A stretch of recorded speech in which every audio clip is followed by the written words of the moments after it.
So this chapter, what we are going to learn is it's a change in profit sharing ratio among the existing partner. जिसको हम क्या बोल सकते हैं? Reconstitution of partnership.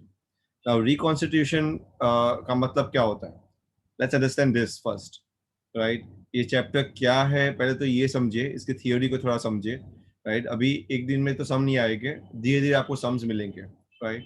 But before that today complete the goodwill the entire one, right? Today only, so that when the homework comes you don't feel it burdensome. Now change in profit sharing ratio among the existing partners के बीच में कैसे change in profit sharing ratio होता है and उसके मायने क्या है. So let me tell you कि जब भी कोई पार्टनर आता है, पार्टनर जाता है, राइट? तब तो रिकॉन्सिलिएशन होता ही है, पर जब शेयरिंग रेशियो शेयर भी बदलता है ना, तो ऐसा बोला जाता है कि पूरा का पूरा पार्टनरशिप नया बनता है. The entire partnership come into the existence, the new. It means an old partnership dissolves, right, and new partnership forms. See, उसमें बिजनेस में कोई फर्क नहीं पड़ता है. द बिजनेस कंटिन्यूस, बिजनेस जैसा चल रहा है वैसे ही चलेगा, बिजनेस में कोई फर्क नहीं पड़ने वाला. For example, if we seven are partners, हम 7 लोग पार्टनर्स हैं, और लेट्स से हम एक जूते की शॉप चला रहे हैं, Bata for example. Now Bata is a very big shop, और हमने पार्टनरशिप एग्रीमेंट किया है कि हम ये शॉप को अच्छे से चलाएंगे, राइट? नाउ एक टाइम ऐसा हो गया कि विभूति को लग रहा है कि I am very hard working in this shop, मैं दिन रात मेहनत करती हूँ, and I need a bigger share. So we all agreed to do that. हमको लगा कि अभी हम रेशियो जो यूज करें 1:1:1:1:1:1, सबको 1:1:1 दे रहे हैं, 1/7 1/7. But Vibhuti now 1:2/7. Now what happens in that? We need to dissolve the old partnership, and a new partnership among our 7 will create it. Now what do you mean by dissolution of that partnership? It means that old partnership come to an end. जो पहली partnership थी, जिसकी deed बनी थी, जो हम 7 के बीच में ही बनी थी, नो डाउट, बट वो अंत हो जाएगा उसका. यानी कहने का मतलब कि वो पार्टनरशिप अभी एग्जिस्ट नहीं करेगी. अभी जो पार्टनरशिप एग्जिस्ट करेगी वो न्यू डेट, न्यू तरीके से. यानी हम बोलते हैं ना, नवी के लिए नौ राव, राइट? आप खेलते थे ना बचपन में, राइट? पूरी चीज नहीं है, तो everything is going to be new, right? The old things will come to an end, the old thing will not exist at all. This is what you are going to understand, right? और याद करिए, partnership की definition को याद करिए. कोई मुझे बताएगा पार्टनरशिप की डेफिनेशन किसी को याद है according to the partnership act 1932 के हिसाब से? Yes, do anyone remember? Just asking. First chapter में पढ़ा था, फर्स्ट चैप्टर में फर्स्ट थिंग, पहली चीज हमने ये पढ़ी थी, I think.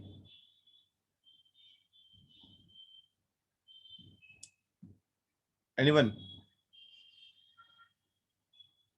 Do anyone remember the partnership? Yes विभूति.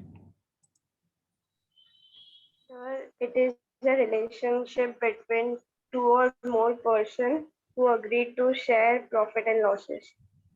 और यहाँ पे लिखा ही है, अगर आप ध्यान से देखो बुक को, किताब पे भी ध्यान से देखो, तो नीचे की लाइन में लिखा है, who have agreed to share the profits of a business carried on by all or any of them acting for all. आपका ध्यान नहीं है, यानी अगर आपका ध्यान होता बुक के ऊपर भी तो आपको मिल जाती डेफिनेशन, नीचे ही लिखी है. दिख रहा है आपको? आपको तो कॉपी करने के लिए सामने से दे भी दिया जाए तो भी मुझे लग रहा है कॉपी नहीं कर पाओगे. Section 4 of the Indian partnership act 1932. ना ये रिलेशनशिप है किसका? ये रिलेशनशिप है प्रॉफिट्स का. यहाँ कोई मामा भतीजा तो है नहीं, चाचा भतीजा नहीं है, मामा भांजा नहीं है, राइट? डैड और सन नहीं है, मॉम और डॉटर नहीं है, ऐसे कोई रिलेशनशिप तो है नहीं. तो रिलेशनशिप है प्रॉफिट्स का. अगर प्रॉफिट्स है तो रिलेशनशिप है, प्रॉफिट्स नहीं तो रिलेशनशिप नहीं. अगर आप प्रॉफिट का रेशियो ही चेंज कर देते हो तो मैं ये भी बोल सकता हूँ यहाँ पे, रिकॉन्स्टिट्यूशन का इसलिए दूसरा नाम भी है कि change in relationship among the partners. Partners का रिलेशनशिप बदल जाता है. अगर मैं ऐसा भी बोलूँ तो भी मैं गलत नहीं हूँ. वाई? बिकॉज ये पूरा रिलेशनशिप ही किसका है? प्रॉफिट्स का. अगर मैं प्रॉफिट का रेशियो ही चेंज कर रहा हूँ तो क्या हो जाएगा? What is going to happen if I change the profit sharing ratio? The entire partnership is also going to be changed. Are you getting it? Yes, sir. Right. So let's understand. Let's start. Partnership is a relationship between persons who have agreed to share profits of a business carried on by all or any of them acting for all. Now, partnership agreement defines the relationship. The word relationship is very important here. Among the partners. And whenever there is a change in terms of agreement, जब भी agreement में बदलेगा, जब भी change आएगा, हम बोलेंगे कि partnership का relationship बदल गया है, या तो हम बोलेंगे कि partnership reconstitute हो गया है. The entire partnership has been changed. But remember one thing in here. Business को कोई असर नहीं होगा. Because we know that in the eyes of accounting, right, the business is a separate entity than the partners. Yes? तो business को कोई फर्क पड़ने वाला नहीं है. बिजनेस जैसा चल रहा है वैसे ही चलेगा. So the partnership comes to an end, not a business. So the partnership comes to an end, and a new partnership is going to form, but the business continues. Business is not going to change. See what they write. Stating differently, अगर दूसरी बात समय में बोलूं उसको, any change in existing agreement of the partnership, कोई भी agreement में कोई भी बदलाव आता है partnership के, is called the reconstitution of the firm. Right? पूर्ण संविधान हो रहा है, पूर्ण गठन हो रहा है पार्टनरशिप का. As a result, existing agreement comes to an end, new agreement comes to an existence, but the firm continues. Firm को कोई दिक्कत ही नहीं है, firm continues. बिजनेस में कोई अंतर नहीं आएगा, बिजनेस चलेगा वैसे जैसे चल रहा था, उसकी किताब बंद नहीं हो जाने वाली. ये सिर्फ पार्टनर्स के अंदरूनी मामला है, पर इसमें अकाउंटिंग ट्रीटमेंट बहुत ज्यादा होगी, ये भी हमको समझना पड़ेगा. राइट? बिजनेस कंटिन्यूस, बिजनेस को कोई असर नहीं होगा. कब कब होता है रिकॉन्स्टिट्यूशन ऐसा? So in the event of the firm is reconstituted in the event of number 1, when there is a change in profit sharing among the partners or existing partners. This is a chapter we are learning, right? That is the first. और आने वाले chapter में भी हम समझेंगे admission of a partner और partners, retirement of a partner, death of a partner, and fifth amalgamation of 2 और मोर partnership form. 2 या ज्यादा फॉर्म अमालगमेट हो जाएगी, मिक्स हो जाएगी, जुड़ जाएगी, तो भी रिकॉन्स्टिट्यूशन होगा. हालांकि हम डेथ ऑफ द पार्टनर तक सब कुछ पढ़ने वाले हैं ये साल, राइट? बट याद रखिए कि ये चैप्टर बहुत इंपॉर्टेंट, ये चैप्टर नींव है, बेस है. ये चैप्टर में आपने जो भी पढ़ा है, आपको लगेगा कि एडमिशन, रिटायरमेंट, डेथ में सब कुछ सेम आ रहा है सर, रिपीटेडली सेम आएगा. अगर आपने इसको अच्छे से पढ़ लिया तो आने वाले admission of a partner, retirement of a partner और डेथ ऑफ द पार्टनर बहुत ही इजी हो जाएंगे आपके लिए. मैं बता देता हूँ, बहुत ही इजी हो जाएंगे. थोड़ा बहुत चेंजेस तो आने वाला है, बट जो बेस है, जो नींव है आपकी पक्की हो जाएगी यहाँ पे. Right? To pay attention to this chapter, very very important. Now, reconstitution of a firm always leads to the change in profit sharing ratio among the partners. जब पुनः गठन होता है, पुनः संविधान होता है पार्टनर्स का, जिसको रिकॉन्स्टिट्यूशन बोलते हैं, तो इससे प्रॉफिट शेयरिंग रेशियो चेंज होता ही होता है पार्टनर्स के बीच में. And will see to it, right, कैसे होता है.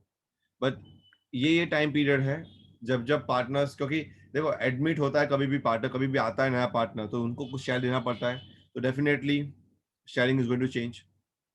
वैसे रिटायरमेंट होता है तो भी चेंज होता है, तो again sharing is going to change. Death के टाइम पे भी होता है, अमालगमेशन के टाइम पे भी होता है. At every point of time the sharing is going to change. Right? Let's understand. So what is a change in profit sharing ratio among the existing partner? What do you mean by that? उसका मतलब क्या होता है? The existing partner may agree to share profit and losses and ratio that is different from the earlier agreed one. And this is what we call as change in profit sharing ratio. We call by different names. We call reconstitution of partnership, or we can say change in relationship of the partners. Right? Now, change in profit sharing ratio leads to the dissolution of a partnership. एक partnership dissolve हो जाएगी. Firm नहीं है, सिर्फ partnership. Not the firm. Because the existing partnership agreements end and the new agreement comes to an effect. सिर्फ partnership close हो जाती है और नई पार्टनरशिप खड़ी हो रही है. अग्रीमेंट चेंज हो रहा है और कुछ चेंज नहीं हो रहा है. A change in profit sharing ratio among the partners means one or more partners acquires the share of profit of the business from another partner or partners.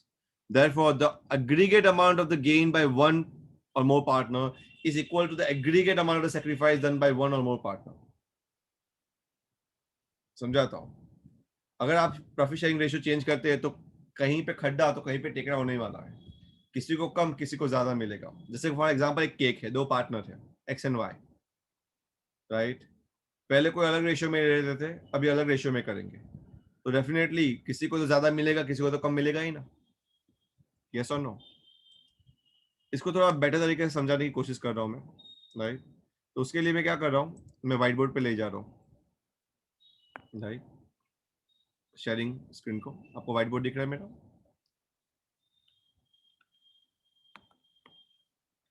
Yes sir. Let's say A and B are the partners, और वो profit sharing कर रहे थे 3:2 में, बराबर है ना. यहाँ पे ये रेशियो बहुत इंपॉर्टेंट है, जो आपने 6-7 स्टैंडर्ड में पढ़ा था, फ्रैक्शंस, राइट. बहुत इंपॉर्टेंट है. So mind your fractions, right. आपको फ्रैक्शंस अच्छे से आना चाहिए. अगर ये आएगा फ्रैक्शंस तो ही शेयरिंग रेशियो आप समझ पाओगे. तो A and B are the partners, right. Sharing in profit and ratio is 3:2. But अभी यानी कहने का मतलब ए 3/5 ले रहा है शेयरिंग, लॉस में भी भागीदार है उतना, एंड बी 2/5, राइट. कहने का मतलब 5, अगर एक केक के 5 टुकड़े हो जाते हैं, राइट, तो ऐसा समझ लो कि 3 टुकड़े ए को मिल रहे हैं और 2 टुकड़े बी को मिल रहे हैं. I can highlight this, right. मैं हाईलाइट करके भी दिखा सकता हूँ आपको कि ये 3 टुकड़े जो हैं. So this is called 3 parts of 5 parts. 5 भाग में से 3 भाग किसको मिल रहा है? This is for A, right. And 2 part किसको मिल रहा है? For B. This is how you can say that, right. So अगर ये 3 पार्ट उनको मिल रहा है और इसको 2 पार्ट मिल रहा है, तो कौन ज्यादा ले रहा है? ए. ये मानते हो कि नहीं मानते हो? Yes. Now, for example, Yes, sir. if I'm going to cut this cake in half, or let's say the new sharing ratio वो decide करते हैं अभी, क्योंकि उनको लग रहा है कि अभी दोनों हम इक्वली मेहनत कर रहे हैं, तो नया शेयरिंग रेशियो अभी कितना होना चाहिए? 1:1. तो अभी केक जो होगा ना, उसको एग्जैक्टली 2 भाग में होगा. एक पार्ट ए को मिलेगा, दूसरा पार्ट बी को मिलेगा. तो कौन गवाएगा अपना शेयर? अपने शेयर में से कौन गवाएगा, ए या B?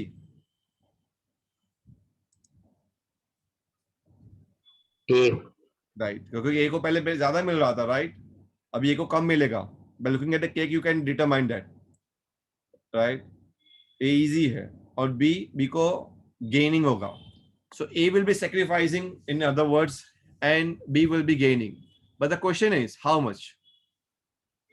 So that is the way of understanding how much. So A's का जो शेयर आएगा वो गेन हो कर रहा है या सेक्रीफाइस कर रहा है, ये जानना है आपको, right. What you need to do is you need to do old ratio जो भी है उसका ए का माइनस न्यू रेशियो करना है आपको. So when you do old minus new you get is either gaining or sacrificing, right. The positive figure comes, it means sacrificing.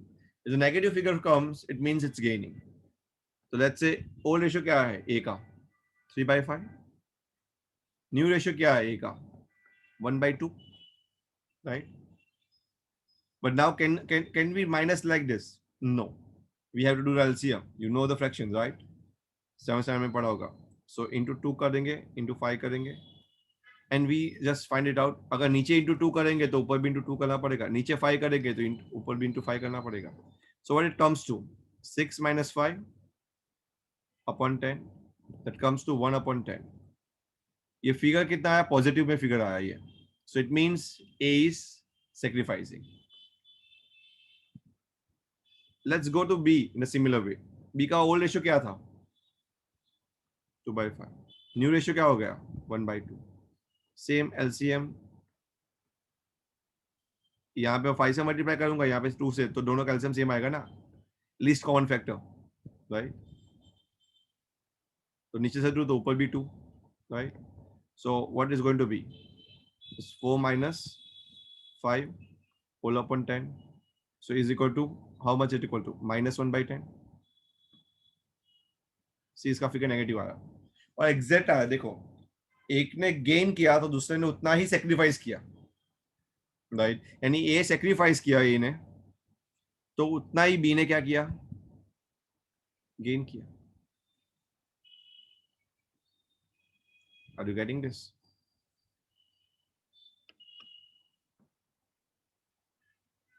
Yes, समझ में आ रहा Yes, sir. है?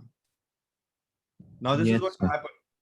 यानी कहने का मतलब कोई तो गेन कर रहा है, कोई तो सेक्रीफाइस कर रहा है, और गेन और सेक्रीफाइस की वजह से ही, राइट, यानी कहीं पे खड्डा हुआ, कहीं पे टेकरा हुआ, तो now the new ratio will be become 1:1। But यहाँ पे एक चीज याद रखनी है कि जो गेन करेगा ना, उसको ऐसे मुफ्त थोड़ी मिल जाएगा। फॉर एग्जाम्पल, पार्टी चल रही है आप 6 लोगों की, समोसा आ जाते हैं बीच में और समोसा केक का पीस मांगते हैं, तो आप समोसों को ऐसे ही दे दोगे केक का piece? Don't tell me that, sir, you are a sir, that is why we give you. No. If you are in business, are you going to give the share like that? No, sir. No. You are going to ask something in return, right? ऐसे मुफ्त में कुछ नहीं मिलता. There is no free lunch in this world, remember. So you are going to ask something in return to me. Sir, कुछ तो देना पड़ेगा आपको, वैसे शेयर नहीं मिलेगा. So what I have to pay? I have to pay something in return, some amount in return. And this is what you know, this is goodwill. This is you learn in goodwill, the last chapter. यहाँ पे सब accumulate होने वाला है आने वाले time में, देखना. Right? So definitely the gaining partner, remember one thing, the gaining partner is always going to give something to the sacrificing partner. For what? For the gaining the share. क्योंकि आने वाले टाइम में the gaining partner is going to gain, उसको कुछ 1/10 of the share ज्यादा मिलने वाला है, और सेक्रीफाइसिंग पार्टनर को 1/10 ऑफ द शेयर कम मिलने वाला है। और यही वजह है कि the gaining partner is going to give something of the goodwill to the sacrificing partner in return, right?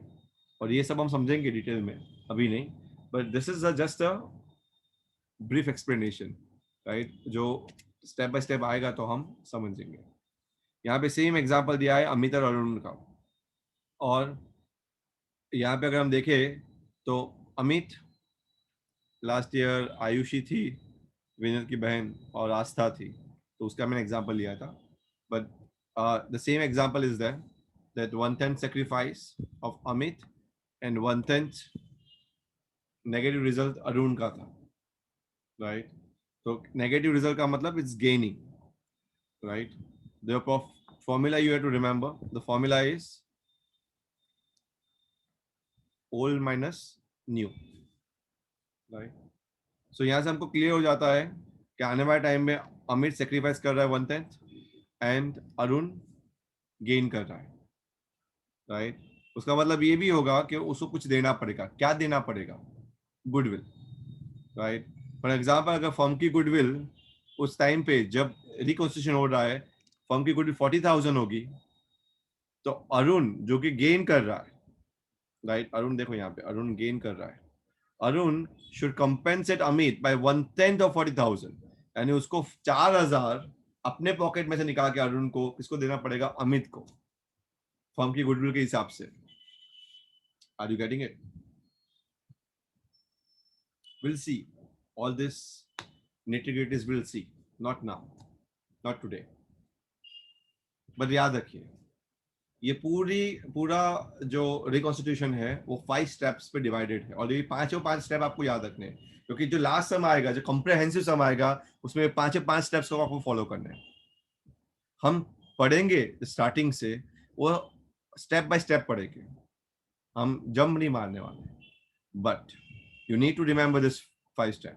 जब रिकॉन्स्टिट्यूशन होता है, जब रिलेशनशिप बदलता है पार्टनर्स का, remember the issues that need to be addressed at the time of the change in profit sharing ratio are कौन से 5 चीज को हमको चेंज करना पड़ेगा, और 5 ट्रीटमेंट होगी। कहने का मतलब, पहली ट्रीटमेंट होगी that we need to determine the sacrificing and gaining ratio, जो हम कल से स्टार्ट करने वाले हैं. Second, treatment of goodwill, accounting of goodwill. Goodwill में क्या होगा हम देखेंगे. Point number 3, accounting of reserves, accumulated profits and losses. Reserves, profits और losses कैसे बदलेंगे, right? वो हम देखने वाले हैं. Point number 4, revaluation of assets and reassessment of liabilities. हम assets को, सभी assets को revalute करेंगे, सभी liabilities को revalute करेंगे और देखेंगे, क्योंकि देखो पार्टनरशिप बदल रहा है. इसके लिए जरूरी है कि जो पुराना छिट्टा हो उसको खत्म किया जाए और नई गिल्ली नया डाउ, यानी पूरा नए से शुरू किया जाए. तो बिजनेस कंटिन्यू कर रहा है, बिजनेस को कोई हम छेड़ेंगे नहीं. जो अग्रीमेंट बिटवीन द पार्टनर्स है उसको छेड़ रहे हैं यहाँ पे, वो याद रखना जरूरी है. And the last, adjustment of capital if any. अगर पार्टनर ऐसा डिसाइड करे कि हमको कैपिटल में भी कुछ एडजस्टमेंट करना है तो भी हमको उसको चेंज करना पड़ेगा.